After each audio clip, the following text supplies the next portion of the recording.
Ya hayi ngaqala ngibingelele. Yebo. Ngiyabingelela ke ngiyanibingelela nonke ke babukeli beSolomoya TV.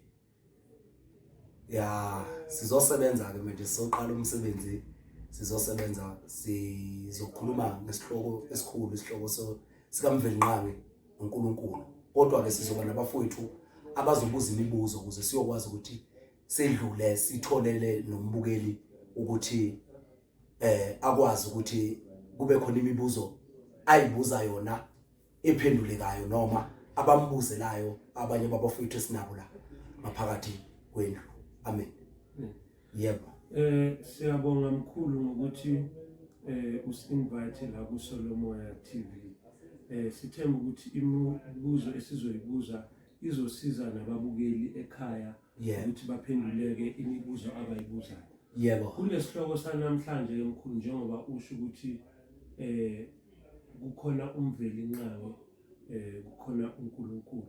Umehluko phakathi kwalamagama omabili yini mkhulu? Uma singalandela nje Umvelinqangi bathi Umvelinqangi besiye sithi isalwa sami sesikhuleka sithi Umvelinqangi wokhokho umlenze munye owavela ohlangeni owayekhona emandulo nanamuhla usekhona. Besiya isisho njalo mangisilandile lesikhuleka isalwa sami esingizalayo sithi ungumvelinqangi wokhokho ungumlenze munye owavelaphi owavela ohlangeni. Angithi uyayizwa leyo ndaba le ukuthi ungumvelinqangi wokhokho okusho ukuthi sikhuluma ngento eyodwa kodwa manje siyenze njani thina sihlukanisile. Sikhuluma ngani ngento eyodwa kodwa manje sinjani sihlukanisile. Unokhulukhulu, unomkhulu kamkhulu, uNonkulunkulu. Angithi uyayibona leyo nto leyo. Ukhulukhulu, uNkulunkulu, umkhulu kamkhulu. Okusho ukuthi lo muntu lo ukhokho. Okay. Okusho ukuthi lo muntu lo ukhokho. Ukhokho ungumkhulu kabani? Kamkhulu. Uqala wena kube ubaba, kube umkhulu, kube umkhulu kamkhulu. Bangaki laba bantu? Bane. Uqala wena kube ubaba, kube umkhulu, kube umkhulu kamkhulu. Angithi uyayizwa leyo nto leyo. Umvelinqangi uyimvelo okuyiyona yona. Uyimvelo ngqo, uyimvelo nqangi. Imvelo okuyiyona yona. Lo mkhulu kamkhulu uvele nawe uyimvelo ngoba nawe uyimvelo. Ubaba uyimvelo, umkhulu uyimvelo. Nqangi okusho ukuthi imvelo ngqo. Yinto engashintshi le imvelo izivelele iyimvelo. Ayidalwanga isandla somuntu. Kungaba ekamdali odalile. Ngoba naye umuntu uqala emoyeni ebese emanzini bese khuphukela emhlabeni. Ingakho masithi lesalukazi ungumlenze munye owavelaphi ohlangeni. Okusho ukuthi umuntu wani womhlanga wavelaphi emhlangeni. Umhlanga umilala kunamanzi khona. Okusho ukuthi lo muntu waphuma emanzini. Mangithi waqala emoyeni ngike ngaba nesibono noma nombono noma nesibonakaliso ngilele ebusuku. Kwahlangana amafu nje ahlangana kabili athi wehla umbani owehla nomuntu noma owehla nento engangayiboni ukuthi yini. Yathi mayingena lapha emanzini ngombani. Yabe siphakama nje ngomuntu ogqoke ijazi lemnyama. Okusho ukuthi kucela ngokusobala ukuthi lo muntu lo uyena khokho wokhokho. Uyena uNkulunkulu wokhokho. Okusho ukuthi umkhulu kamkhulu kwakhokho. Wavelaphi ohlangeni. Noma wavelaphi emhlangeni. Umhlanga siwutholaphi emanzini. Ingakho isizwe sakaZulu uma kuyiwe enyokeni amakhosazana noma amatshitshi ephathani umhlanga. Ngoba okusho ukuthi ukuvela komuntu kwavelaphi kuphi emhlangeni. Yingakho nokuzalwa komuntu imvelo seyikhona, uzalwa owesifazane. Owesifazane owenziweni bathi ngesilungu obreakiweyo noma obulawa ubutshitshi, obulawa ubuvagini. Ukuthi uhlanga lolu noma umhlanga lo uyini? Umama wamanzi. Ngoba uzale bani? Uzala umuntu.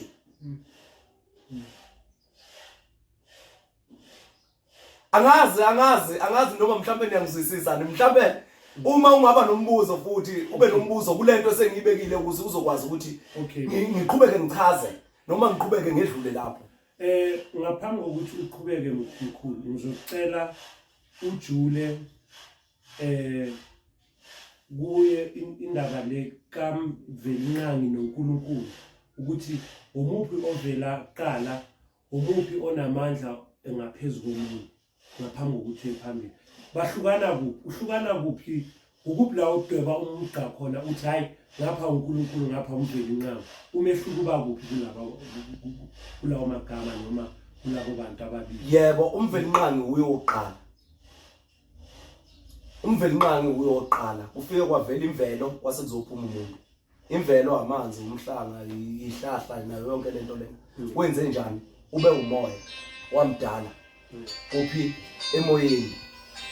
Esacacisa umehluko phakathi koMvelinqangi noNkulunkulu ukuthi umuphi ovela kuqala bakuyibo bobabili and umehluko wabo ngokwezenzo yini?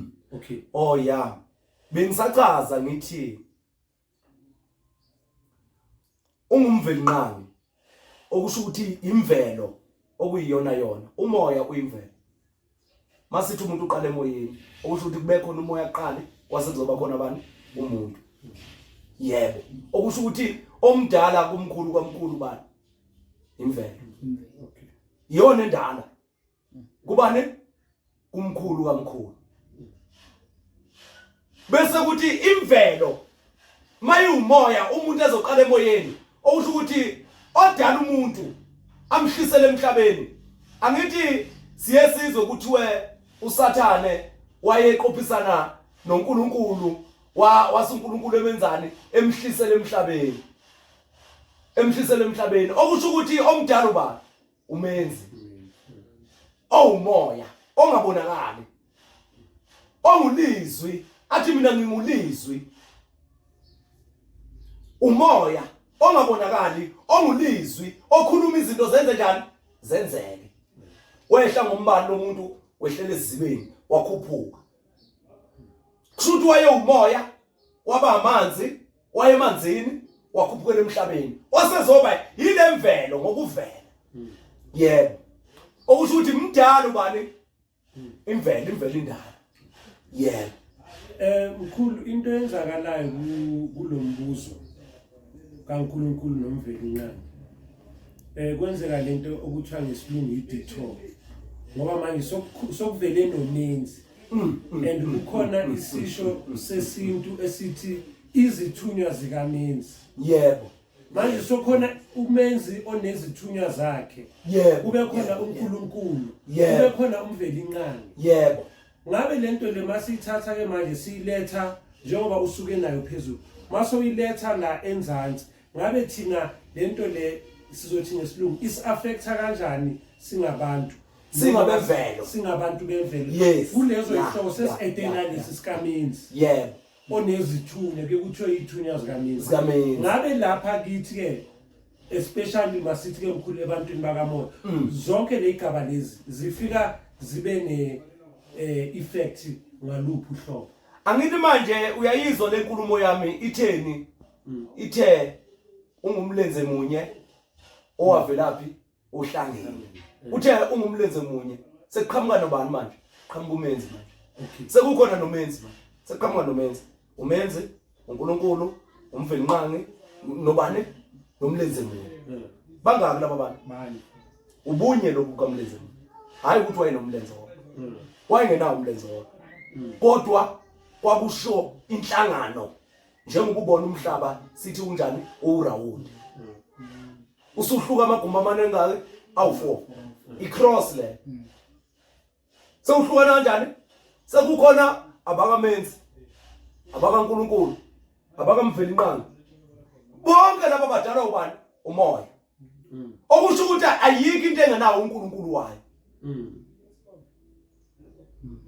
noma engenayo umenzi wayo yebo uyazi ukuthi ungilalelisa enye inkulumo mawukhuluma ngendaba kamenzi masisuka phezulu sehla sizaphi siya phansi ngoba phela manje sekube khona nezimo ezithile ezisehlelile ukuthi sifuna ukuyidalela ongokwethu lokhu okwenzane okusaffectayo utheni wena affecta kanjani ubani umuntu yebo awufunanga wena ukuphila ngalemvelo oyificile ufune ukuzenzela okungokwakho njengamanje okuyikona okuzokuaffecta ngoba namanje mawusuzenzela okungokwakho uyayibulala imvelo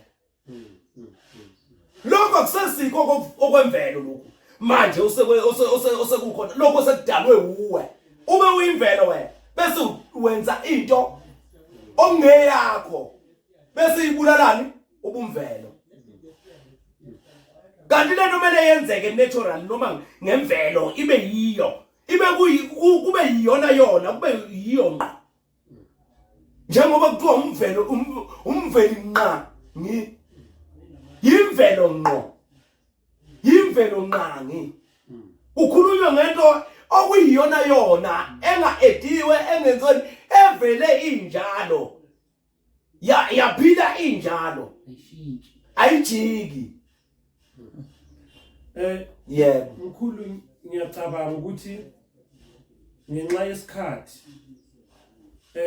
kulesihloko lesi kumele kube khona upart 2 yebo kanjani mkhulu upart 2 kumele akhulume ngalamagumbi amane okhuluma ngawo yebo njengoba kusho ukuthi kukhona kulamagumbi amane kunabantu bakamenzi kunabakamlenze munye njalo yebo kumele sazi lento okuthiwa ngesilungu ama-characteristics walabantu abanale mimoya ehlukile futhi ukudlulela phambili mkhulu kuzofuneka sazi nokuthi le mimoya le hayi namhlanje ngifakwe kwenye task namhlanje hayi siyabuya madoda hey hayi qhubeka khahlala manguvana le mimoya le ngokwempilo esiyiphila every day ngabe isi-affecta kanjani ngoba mkhulu kubalekile ukuthi singakhulumi ngezinto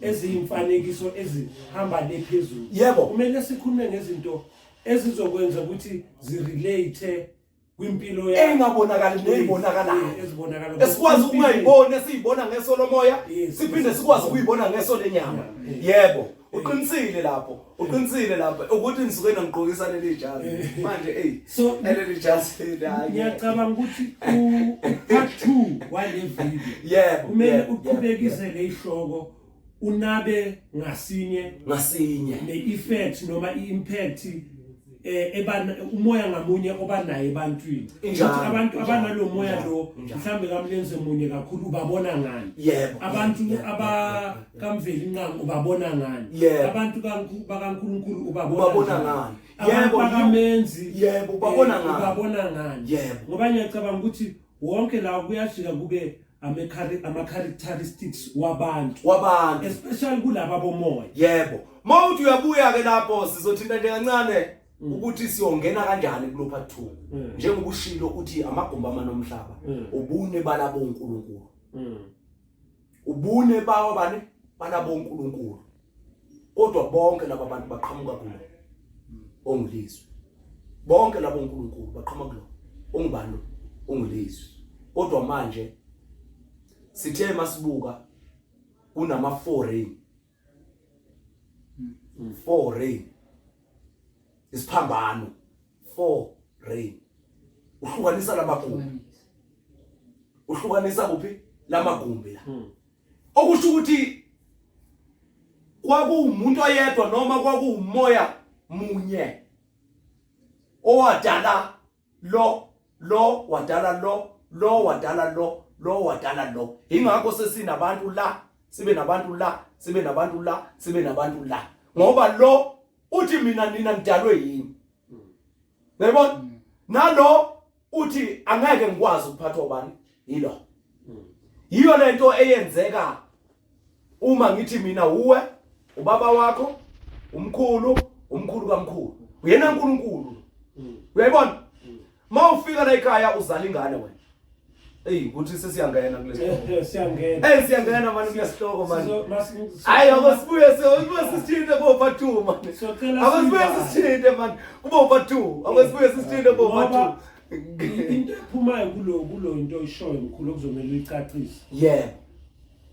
Ukhuluma ngendodana, ukhuluma ngobaba kube umkhulu kamkhulu. Ile nto kuthiwa ngesilungu it's masculine energy. Yes. Umoya wesilisa. Yebo. Ukuthi kuzomela kwesinye isandla uzocacisa nakulesi sokudla okuzoba ngesilungu sithi i-feminine. Yebo. Wesifazane. Yebo. Uyayibona le. Sizoyithinta kusho yoba u-part 2 no-part 3. Ngoba yonke lento mkhulu kumele egcineni izama ukucacisa imimoya le eseyikhona. Yebo. Ngikubuka kwayo. Mase senza i-final episode. Kumele bonke abantu bacacele ukuthi zonke legaba ozicacisayo ziza kanjani kulento yemimoya njengoba sokunemimoya eminingi kangaka. Ivele kanjani. Sizoze sibuye nakube ubungoma nokuvela kwalezi zinto. Ngoba lezi zinto kunezinto zokuvela, kunemimoya yokuvela la, kunemimoya yemikhuba la. Kunemimoya yemvelo, kunemimoya yemikhuba. And yes, ngicela sivale ke mkhulu. Ngiyacabanga ukuthi episode wesibili uzohlanganiswa episode 2. Ngizocela siphume ke mkhulu sozosivalekisela mkhulu. Amen. Hayi ngibonge kakhulu. Ngiyathemba ukuthi imibuzo yababukeli bethu bazoyijabulela le video esiyenzile noma lenkulumo yethu esiyithintile namhlanje noma lesisihloko esikhulume ngaso. Sicabanga ukuthi bazosijabulela ngoba kube khona imibuzo, ngoba khona ukuphenduleka, ngoba khona ukwanda futhi ngenkulumo, ngoba umoya uyanda, umoya all over noma ukuyo yonke indawo umoya. So manje ukuyo yonke indawo ubamba ndawo zonke, imimoya yonke ubamba ndawo zonke. Ingakho ubona sithi kuyoba khona u-part 2, u-part 3. Yebo, u-part 1, u-part 2, u-part 3. Ingakho sisho u-part 1 lo ofike wehlukanisa ubunkulunkulu nobumvelo nqangi. Sihlukanisile lapho kwase kuvela ezinye zezihloko ezithintayo ubukhulu balomoya. Ngibonga kakhulu, niqhubeke ke nisubscribe kuSolomoya TV. Ngicabanga ukuthi lizoshisa kakhulu ukuthi inqama mayihlehla isuku yolanda amandla. Kusuke ngakho ukuthi iyabaleka. Kuthiwa isuku yolanda amandla. Ayisibuye kabi manje, sibuye ngomshini. Yabo manje sibuye ngomshini, sibuye kabi. Kuyeza kuningi bafowethu, ngicela ukuthi nifunde, niphinde nisubscribe, nidlulisele le video nakwabanye ukuze bazokhona ukuthola lezi imfundiso. Amen, siyabonga.